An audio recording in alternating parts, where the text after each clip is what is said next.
A tale about Noye, the child of two words.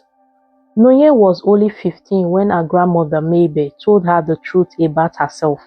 "You are an Ogbanje, my child," Mabel whispered one evening under the shade of an Iroko tree. But not all Ogbanje are evil.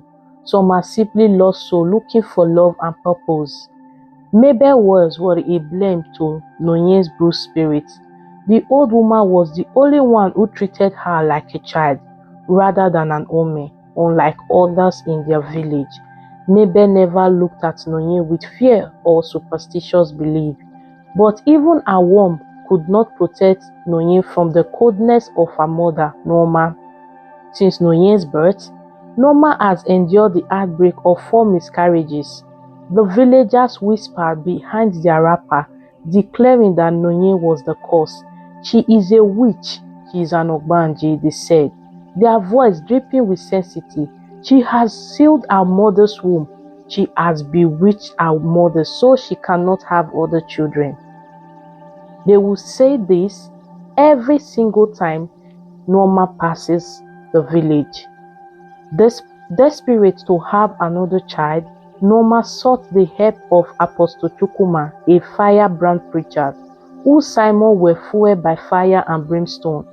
"Your daughter is demon," he declared. "You must break her hold on your womb through fasting, prayer, and discipline." For Norma, this simply meant days without food, nights of endless prayer, and days of burning insects to drive out the spirits. The once bright girl became a shadow of herself, her laughter replaced by silence, her dream by nightmare. The only light in her world was Mabel, who shaded her as best she could.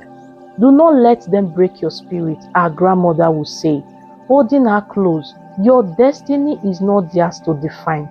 But when Mabel fell ill one day, she passed away. Noye's world collapsed. The woman who had been a rock was gone, and with her went the last shade of kindness in Noye's life. Noye began to spend her days alone by the stream, away from the judgmental eyes of the villagers. It was there she met Chima, the son of a traveling herbalist who had recently settled on the outskirts of the village. Chima, curious and kind, approached her one afternoon. "Why do you always sit here alone?" he asked, offering her a ripe grape. Noye hesitated, but later took the fruit from him. "Because the world does not want me," she said softly. Chima's eyes narrowed. "Then the world is foolish," he said. "My mother said the things people fear are often the most powerful." Over time, Chima became Noye's confidant. He shared stories of his mother, healing practice, and the wisdom of the ancestors.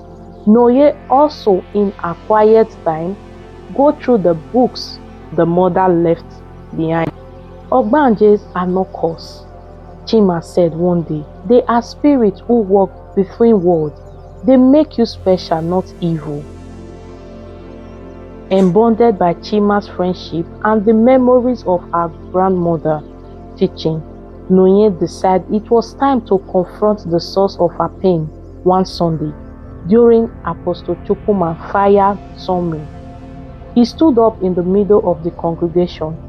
"You called me a demon, but you know nothing about me," Noye declared, her voice steady. "You use fear to control my mother, but fear is not of God, but love." Grief wrapped through the crowd. Norma, sitting in the front row, trembled with a mixture of shame and anger.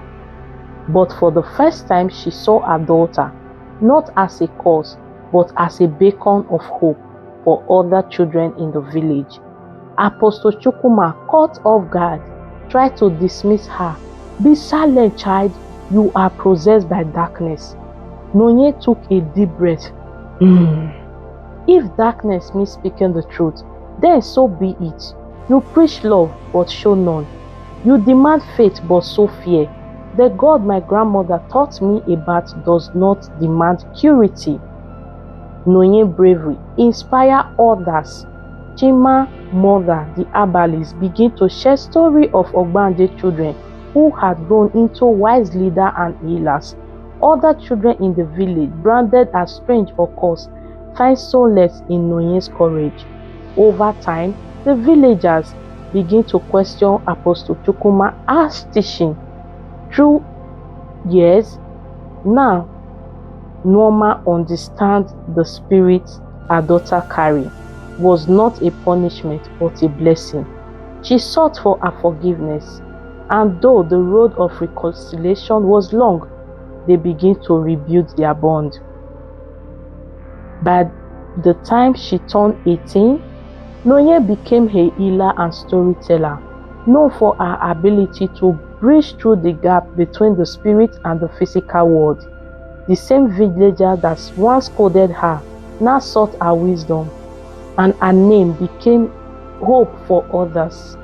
Chima became a partner in this journey, using his knowledge of herb and medicine to complement Nonye's spiritual insight. Together, they create a sanctuary for children who felt outcast, teaching them their uniqueness was a gift, not a curse. The moral of the story is: the story tells us about fear and ignorance, because what we don't understand, we fear, and when we seek for understanding, we become to understand and know what it meant. 2. The story also tells us the strength within us. Nonye's journey showed that self-belief and courage could overcome even the deepest prejudice, love, and community illness. When the village chose compassion over fear, they created a better environment for everyone. As Nonye stood under the same iroko tree where Mabel at first told her the truth about herself, she smiled. She had found her purpose, not as an ogbanje, but as an healer, a teacher, and a bridge between worlds.